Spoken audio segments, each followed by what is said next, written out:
Wildcats, I'm back. I'm in the shop. It feels great. It feels good to be in here. Had some sick beats rolling.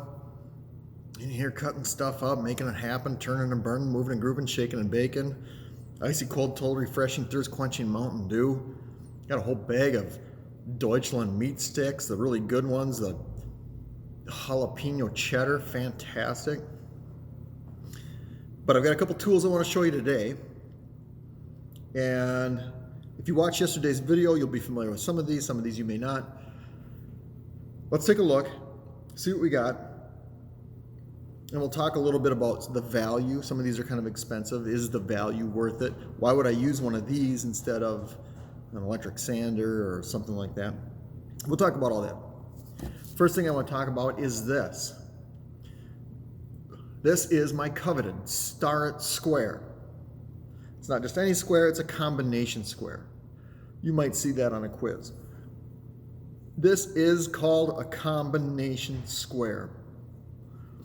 This is the blade, this is the handle, this is the bell, and you can loosen this and you can slide it back and forth. I want to make several measurements at exactly 1 inch. I can lock it down at 1 inch.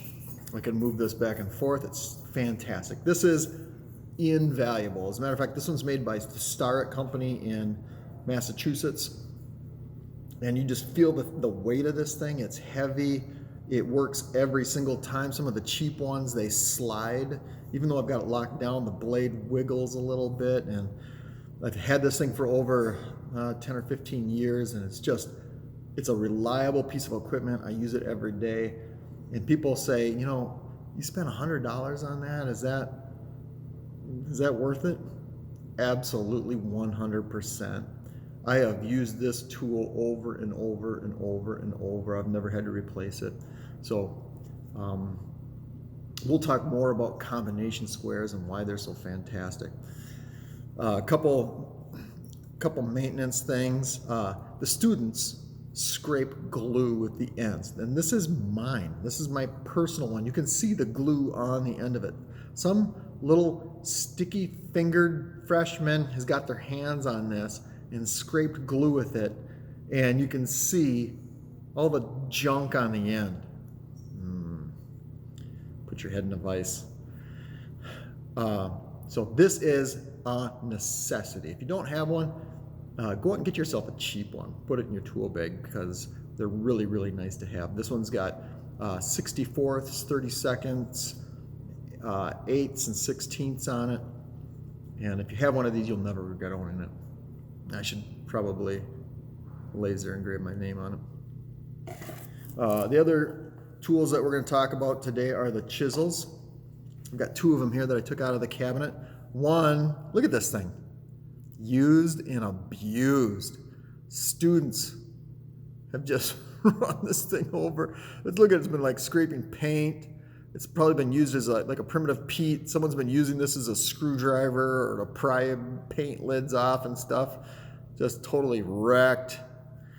This one, I just took it back on the the grinder. And I beveled the edge, made it look nice. I flattened the back. Doesn't that look nice? We've got a nice clean cutting surface now to work with. And it cuts really nice. These are great as long as you don't abuse them. It's really hard for me to keep these sharp in the shop because students, they put them on the edge of the table, and once they're on the edge of the table, where do they go? Onto the floor. So whenever you're using these, make sure you treat them.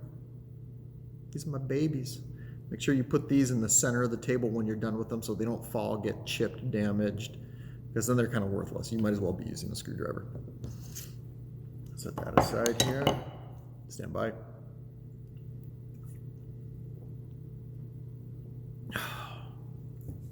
And the last piece of equipment that I want to talk about, the last hand tool I want to talk about is this. It's a little block plane.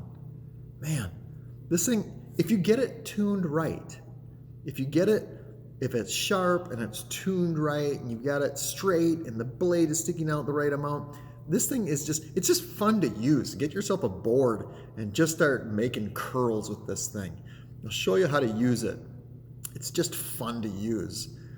It's got some practical experience. And some of these small little black planes, they're not very expensive. So you can get one and clean up edges and do stuff like that with these. And then even if you store it in your shop, it's kind of a nice conversation piece to have in your shop and really handy, super useful. And there's a bigger plane. This is a block, and the bigger plane is made for surfaces like tabletops and stuff like that. We'll talk more about that. I don't have one of those out today, so we're not going to talk about it. Stand by.